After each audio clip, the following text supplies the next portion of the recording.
दोस्तों स्क्रीन पर दिख रही ये तस्वीरें को आप जरा ध्यान से देखिए। ये तस्वीरें 5 अगस्त को महाराष्ट्र के संभाजी नगर में ली गई।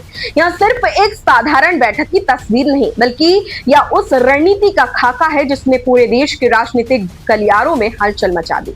इस तस्वीर में दिख रहे ये लोग 15 लोग जो खुद को एक सामाजिक बदलाव का चेहरा बता रहे हैं। क्या आप जानते हैं कि ये वास्तव में कौन है?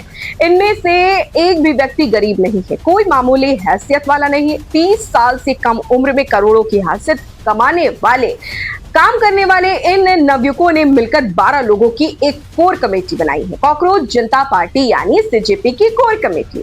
जी हाँ, दावा किया जा रहा है कि यार कोई राजनीतिक दल नहीं है, बल्कि सिर्फ एक प्रेशर ग्रुप है जो शिक्षा, बेरोजगारी और सरकारी जवाबदेही पर काम करेगा। लेकिन सवाल यह है कि क्या यह वाकई एक प्रेशर ग्रुप है या फिर देश की सत्ता पर काबिज होने की एक सोची समझी पुरानी इनसाइड क्रोनोलॉजी?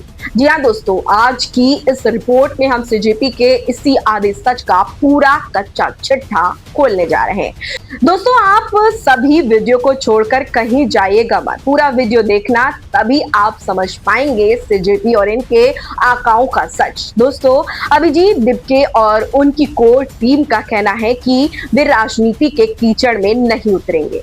तारीखें बदलती हैं, चेहरे बदलते हैं, लेकिन फॉर्मूला वही रहता है। साल 2012 याद कीजिए, इंडिया अगेंस्ट करप्शन का मंच था। अन्ना हजारे का चेहरा था और मंच से चीख चीख कर कहा जाता था, हम गैर राजनीतिक हैं, हम कभी चुनाव नहीं लड़ेंगे। फिर क्या हुआ? एक साल के भीतर आम आदमी पार्टी का जन्म हुआ और अन्ना हजारे को दूध में से मक्खी की तरह निकालकर फेंक दिया गया। ठीक वही पटकथा 2026 में दोहराई जा रही है।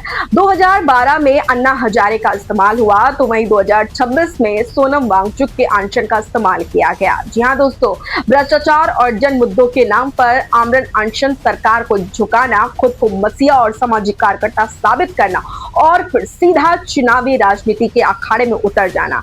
सीजेपी का यह प्रेशर ग्रुप केवल एक मुखौटा है। असली खेल है अगले 3 सालों के भीतर सीजेपी को एक पूर्ण राजनीतिक दल के रूप में लॉन्च करना। जी हाँ, आपको बता दें कि आखिर इस कोर टीम में ऐसा कौन है जिससे आम आदमी पार्टी की बू आ रही है। सीजेपी के संयोजक अभिजीत दिपके, सह संयोजक आशुतोष राठौर, सौरभ दास और नेशनल ऑर्गेनाइजेशन इंचार्ज बनाए गए अजिंक्य शिंदे, ये सब के सब आम आदमी पार्टी की राजनीतिक प्रयोगशाला के सबसे होनहार छात्र रहे हैं। जब सीजेपी के मंचों पर एक एक करके अरविंद केजरीवाल, आतिशी और मनीष सिसोदिया जैसे दिग्गज पहुंचने लगे तो लोगों के मन में शक गहराने लगा कि क्या यह आप पार्ट 2 तैयार हो रही है। बात सिर्फ इतनी ही नहीं, सीजेपी की राष्ट्रीय कार्य समिति के ऐलान से पहले ही गुजरात के 2 वॉलंटियर्स ने बगावत का झंडा बुलंद कर दिया।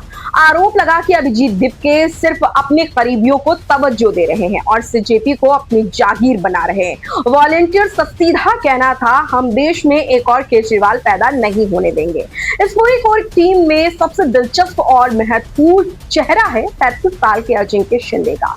उन्हें नेशनल ऑर्गेनाइजेशन इंचार्ज बनाया गया, यानी वही पद जो बीजेपी में बीएल संतोष और कांग्रेस के केसी वेणुगोपाल के पास है। संगठन को विस्तार देने की पूरी पावर अजिंक्य शिंदे कोई सोशल मीडिया वाले, मीम क्रिएटर या सिर्फ वायरल कंटेंट बनाने वाले नेता नहीं, वे पिछले 10 सालों से अभिजीत दिपके के साथ हैं। 2016 के गोवा विधानसभा चुनाव से लेकर महाराष्ट्र में आप युवा आघाड़ी के संयोजक और सोशल मीडिया के कोऑर्डिनेटर रहने तक अजिंक्य ने महाराष्ट्र के लगभग हर जिले का दौरा किया है।